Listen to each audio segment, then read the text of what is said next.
Mesdames, Messieurs les jurés, je suis Alain Deneau. Je compte intervenir ici sur le rôle de la législation canadienne en ce qui concerne le cadre économique mondial dans lequel évolue le secteur minier international. J'ai fait des travaux sur la question minière eu égard à la question des législations. Et mon travail, d'une manière générale, porte sur les enjeux législatifs relatifs à ce qu'on appelle les paradis fiscaux. Et mon travail m'a amené à avancer l'hypothèse que, en ce qui regarde le secteur minier, le Canada est un paradis réglementaire et fiscal de cette filière d'activité. Un point liminaire, les paradis fiscaux existent au nombre de 80 à peu près, et s'ils sont autant dans le monde, c'est parce que chacun d'entre eux a sa vocation propre, a son expertise.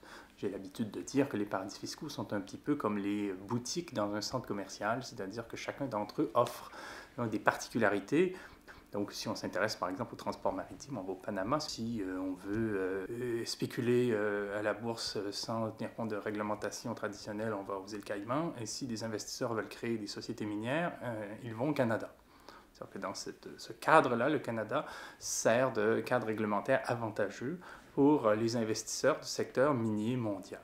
C'est une conclusion à laquelle je suis arrivé, d'abord dans un livre que j'ai écrit avec le soutien à la recherche de Delphine Abadi et de William Sachik, qui s'intitule Noir Canada, et dans le cadre d'un autre travail que j'ai fait en compagnie de William Sachik, qui s'intitule Paradis sous terre. Le travail a commencé quand nous nous sommes rendus compte que, d'abord en Afrique et ensuite dans tous les pays du Sud, en tout cas dans de nombreux pays, des entreprises minières canadiennes sont visées par des rapports crédibles quant à des enjeux d'abus. Et ce qui nous intéressait, c'était de voir que d'une part, on avait des sociétés minières qui sont pointées du doigt dans ces rapports en très grand nombre, alors que par ailleurs, l'industrie minière mondiale se trouve massivement concentrée au Canada. Donc le paradoxe était là pour nous, à savoir que d'une part, le Canada accueille l'essentiel des sociétés minières dans le domaine de l'exploration dans le monde et beaucoup de sociétés d'exploitation. 75% des sociétés minières au monde sont canadiennes, c'est-à-dire que si on cite au hasard une société minière dans le monde, il y a 3 chances sur 4 qu'elle soit canadienne. Donc nous accueillons l'industrie minière mondiale ici dans notre législation. Mais en même temps, on constate que cette industrie-là est fort controversée quant à son dossier environnemental, social, sécuritaire, politique, fiscal. Et le paradoxe pour nous réside dans le fait que le Canada se présente à l'échelle internationale et auprès de ses propres citoyens comme une démocratie exemplaire, un état de droit modèle, un lieu où tous voudraient converger, un pays intrinsèquement pacifiste et tout ce que l'on connaît donc en termes rhétoriques. Donc, on s'est intéressé au fait que si 75% des sociétés minières sont canadiennes, cela ne veut pas dire que, au fond, les investisseurs qui sont à l'origine de la création de ces sociétés sont ici. Et c'est pour ça qu'on parle de paradis. C'est-à-dire qu'on vient d'Australie, d'Israël, de Suède, de France, de Belgique, des États-Unis, pour créer des sociétés minières au Canada afin de profiter du cadre législatif avantageux, afin de mener des opérations d'exploration ou d'exploitation, souvent très controversées, là aussi à l'étranger, dans des pays tels que ceux que j'ai évoqués tout à l'heure, en Amérique du Sud, en Afrique, en Asie ou en Europe de l'Est. Donc, on peut se demander pourquoi ce détour, essentiellement par Toronto. Et en travaillant sur ces points, j'en suis venu à m'expliquer le phénomène, c'est-à-dire la raison de cette attraction au Canada de l'industrie minière mondiale, en 6 points. Ces 6 points sont à penser conjointement pour, au fond, s'expliquer la raison de ce statut offshore, si on veut, qu'a acquis le Canada dans son histoire récente au regard de l'activité minière mondiale. Le premier point porte sur les modalités de divulgation prévues dans le cadre de la loi en Ontario en particulier et au Canada en général. Historiquement, et encore aujourd'hui d'une certaine manière, il a été très aisé pour les acteurs du domaine minier de mettre en valeur les gisements dont ils étaient les propriétaires. C'est-à-dire que sur les marchés financiers, quand vient le temps d'informer les investisseurs de la qualité d'une mine, il est plus facile au Canada de jouer au bonimenteur que de le faire ailleurs dans le monde, ou aux États-Unis par exemple. C'est un point important, même si ce n'est pas le plus déterminant, dans le sens où il y a deux façons de faire des profits dans l'activité minière. La première, elle tombe sous le sens, le fait d'extraire des minerais et puis de les écouler sur les marchés. Le deuxième point est moins évident, il consiste l'engrangement de capitaux par le moyen de la spéculation boursière. Cette deuxième méthode consiste à se porter acquéreur d'un gisement minier, de le faire évaluer par un cabinet de géologues à prétention indépendante, et au vu de bons résultats qu'on obtiendrait, à savoir que par exemple une mine de cuivre pourrait représenter des actifs de, disons, 500 millions de dollars si on les exploite sur tel laps de temps, ainsi de suite. Cet processus peut permettre à une société de petite taille de faire des profits strictement par l'évolution du cours de son action à la bourse. Et le Canada encourage cela parce qu'il est plus facile au Canada qu'ailleurs de faire valoir sur les marchés financiers la valeur d'un gisement, parce qu'on peut sur les marchés financiers au Canada parler non seulement des réserves d'une mine, c'est-à-dire ce que l'on entend effectivement extraire d'une mine en vertu d'un plan industriel dûment élaboré, mais également des ressources, c'est-à-dire tout ce que contient une mine, ce qui est très spéculatif comme donnée. Donc au fond, ce que donne à imaginer la deuxième donnée, c'est-à-dire les ressources, c'est-à-dire tout ce que contient une mine, et pas seulement ce qu'on compte extraire de la mine, c'est au fond quelle valeur supplémentaire pourrait avoir la mine sitôt qu'on décide de creuser un peu plus, ou parce que, par exemple, les techniques évolueraient, ou parce que les cours seraient à la hausse. Donc on laisse planer, au fond, une valorisation plus grande. Et historiquement, le Canada a été très permissif. Aussi, on peut dire de la Bourse de Toronto, et là, je me réfère historiquement aux travaux de Christopher Armstrong, mais aussi à toute une documentation journalistique et universitaire sur l'enjeu contemporain. On peut dire de la Bourse de Toronto, la Commission sur les valeurs mobilières de l'Ontario, qu'elle ne confère pas de force de loi à sa réglementation.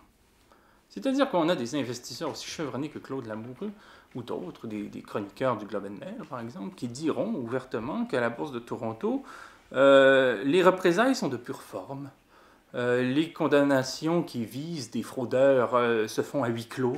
Très souvent, on règle hors cours des différends, de sorte qu'au fond, la réglementation qui existe n'est pas mise en application. Donc du coup, on est dans un univers boursier du point de vue de la réglementation qui est très permissif, de fait ou de droit. C'est le premier point. Le deuxième point qui est conjoint, mais il faut les penser ensemble, concerne l'investissement. Le Canada soutient par des programmes fiscaux, notamment celui des actions accréditives, l'investissement spécifique dans le domaine minier. Pour le dire autrement, la spéculation boursière au Canada est subventionnée. C'est-à-dire lorsque des investisseurs institutionnels, des fonds de retraite, des compagnies d'assurance, des fonds communs, des fonds de placement, ainsi de suite, placent leurs actifs dans des titres miniers, ils reçoivent de la part du gouvernement une compensation. Également, les entités publiques dans le domaine de la finance, ici au Canada, investissent beaucoup dans le secteur minier. Bon, la regrettée, ou pas tant regrettée, AGDI, par exemple, ou le Fonds des retraités du gouvernement fédéral, ou la Caisse de dépôt et de placement du Québec, par exemple, sont des instances qui investissent beaucoup dans le secteur minier. Le problème qui s'ensuit est de la nature suivante. Lorsqu'on est en présence d'un modèle pareil, on comprend que les investisseurs qui créent des sociétés minières au Canada, alors qu'ils sont à l'étranger, pour exploiter des mines qui sont également à l'étranger, mais sont dans d'autres pays, le font parce qu'il y a au Canada de la liquidité en abondance pour financer des projets miniers. C'est ce qui explique, je le répète, que 75% des sociétés minières mondiales sont ici et qu'elles sont ici essentiellement pour exploiter, pour disons, aller chercher les capitaux qui sont disponibles afin de financer des projets ailleurs. C'est comme si à Toronto, il y avait un pipeline d'argent qui part de la bourse pour arroser en flux financier des projets miniers controversés le plus souvent, ou trop souvent en tous les cas. Donc ça, c'est le deuxième point. Le troisième point, j'irai un peu plus vite parce qu'ils sont moins économiques et portent davantage sur un contexte politique, mais je les cite quand même rapidement. Le troisième point porte sur la diplomatie. Lorsque sur place, dans les projets d'exploration et d'exploitation, les choses vont mal, et malheureusement, elles vont souvent mal. Quand il y a des tensions, des phénomènes de pollution massive, d'atteinte à la santé publique, même des guerres civiles ou des guerres ouvertes entre États, lorsque les choses tournent au vinaigre, ou lorsqu'il faut exproprier des populations ou aménager le territoire de façon à satisfaire les attentes de sociétés minières canadiennes sur place, la diplomatie canadienne met sous pression les autorités locales. C'est-à-dire que la diplomatie canadienne se présente dans les pays du Sud comme, au fond, un lobby minier officieux, soutenant les attentes, les intérêts et les desiderata de sociétés minières présentes sur place. Et c'est ce qui explique aussi, on pourrait y revenir dans un autre contexte, mais que des codes miniers outrancièrement avantageux pour l'industrie minière soient apparus par métastase comme ça à l'identique dans les années 1990-2000 dans différents pays du Sud, lesquels codes miniers ressemblent drôlement à celui qu'on a au Québec, qui est une sorte de modèle colonial, étant donné notre histoire coloniale. Le quatrième point porte sur des enjeux de droit, et là aussi je passe rapidement, mais il consiste à dire que si les choses tournent si mal qu'on en a des échos ici, et si des populations souhaitent poursuivre au Canada des sociétés pour ce qu'elles font à l'étranger, il est à peu près impossible de fait ou de droit de parvenir à ces fins. Il y a une exception aujourd'hui, qui est celle de la société Hotbay, qui se trouve poursuivie pour une affaire survenue à l'extérieur de nos frontières. Il reste que, traditionnellement, au Canada, au vu de notre jurisprudence, de notre droit ou de pratiques judiciaires diverses, on invite les demandeurs à déposer des plaintes, par exemple en Amérique du Sud, alors qu'on sait que dans les pays sud-américains, ce sont souvent les manifestants qui sont condamnés dans les tribunaux, au pénal parfois, pour sédition, pour différents chefs d'accusation frivoles, et qu'en Afrique, il n'y a tout simplement pas d'institutions publiques capables d'accueillir de telles plaintes. C'était le quatrième point. Le cinquième point, je passe encore plus rapidement, mais il consiste à dire qu'ici au Canada, il est très difficile pour les citoyens s'il est difficile pour les citoyens de poursuivre les sociétés minières pour ce qu'elles commettent à l'étranger, il est très facile pour les sociétés minières de poursuivre les citoyens qui les critiquent.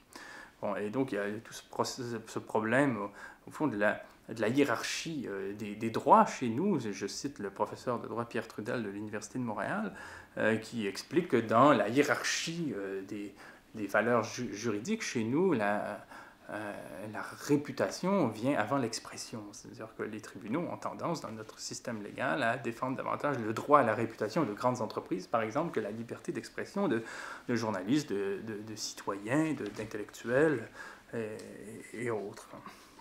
Et enfin, il y a un réel programme de marketing et de propagande, de relations publiques qui prévaut au Canada pour faire valoir le bien fondé des projets miniers à l'extérieur de nos frontières. Donc ce serait, disons, comme cela que je proposerais une circonscription du problème. Je finirai par la mention d'une mesure à l'échelle nationale, une directive nationale qui porte sur la divulgation d'informations sur les marchés financiers au Canada.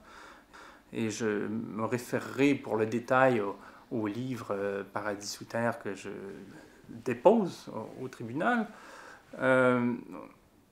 À savoir qu'au Canada, si une société, et cela résume l'ensemble de la situation, au Canada, si une société inscrite ici, en bourse, ou qui a son siège social ici, si une société, une telle société, à l'extérieur de nos frontières, est impliquée dans des cas graves de corruption politique, d'atteinte à la santé publique, de pollution massive, en quoi que ce soit qui puisse vraiment perturber l'ordre public et les économies locales, cette société-là doit impérativement faire état de son implication dans un tel contexte seulement si c'est de nature à affecter la valeur de l'action. Autrement dit, nos lois en matière de divulgation d'informations en ce qui concerne les droits humains ne visent qu'à la défense et à la protection des actionnaires, ce qui est vraiment de l'ordre d'une législation offshore. Aussi, on constate qu'à chaque fois que des institutions internationales ou des organisations internationales, comme l'OCDE, l'Organisation pour la coopération et le développement économique, une organisation de pays riches, hein, quand cette organisation-là demande des comptes au Canada, parce que le Canada s'est engagé depuis plus de 10 ans à poursuivre des sociétés inscrites chez elles dans des affaires potentielles de corruption à l'étranger, lorsque l'OCDE demande des comptes au Canada quant à cette position, elle constate dans ses propres rapports que le Canada n'a poursuivi en 10 ans qu'une société minière. Et l'OCDE elle-même écrit qu'il n'est pas vraisemblable que le Canada, qui accueille 75% de l'industrie minière mondiale, c'est l'OCDE qui le rappelle, ne soit pas capable d'épingler plus d'une société, alors que cette industrie-là, cette filière d'activité-là, est réputée porter la corruption. Aussi, lorsque des enquêteurs mandatés par le Conseil de sécurité de l'ONU constatent que des sociétés canadiennes, en pleine guerre du Congo, qui a fait des millions de morts entre 1996 et 2003, se sont trouvées à violer les règles encadrant l'activité économique encore de l'OCDE, et qu'on demande aux pays responsables, c'est-à-dire le Canada, d'enquêter sur ces sociétés-là. Au Canada, on fait la sourde oreille. La réponse officielle, c'est de dire qu'on n'enquête pas parce qu'il n'y a pas de preuve de l'implication des sociétés dans la guerre des Grands Lacs, alors qu'il faudrait dire qu'il n'y a pas de preuve de l'implication des sociétés dans la guerre des Grands Lacs parce qu'on refuse d'enquêter. On en est à ce niveau, on pourrait dire, de couverture. À savoir que le Canada, non seulement élabore un cadre favorisant le développement de l'industrie minière dans les pays du Sud, en termes d'investissement, en termes de soutien diplomatique, politique et financier, mais en plus, il rend impossible, au fond, la reddition de comptes sur le plan politique et éthique de la part de sociétés. Et en cela, il n'est pas seulement un paradis fiscal et réglementaire, il est également donc un paradis judiciaire. Et c'est donc à cela qu'on s'est intéressé, et je pense que c'est ce qui explique qu'aujourd'hui, 75% des sociétés minières mondiales sont au Canada, qu'à peu près 60% des sociétés minières qui sont cotées en bourse dans le monde le sont à Toronto, et qu'à peu près 90% des transactions financières qui touchent au secteur minier se font également à Toronto. Il y a bien des raisons qui expliquent cette concentration de capitaux chez nous. Ce ne sont pas des raisons louables au vu même des prétentions que ce pays a sur lui-même. Et je pensais qu'ici, auprès de vous, ces éléments devaient être relevés. Merci de votre attention.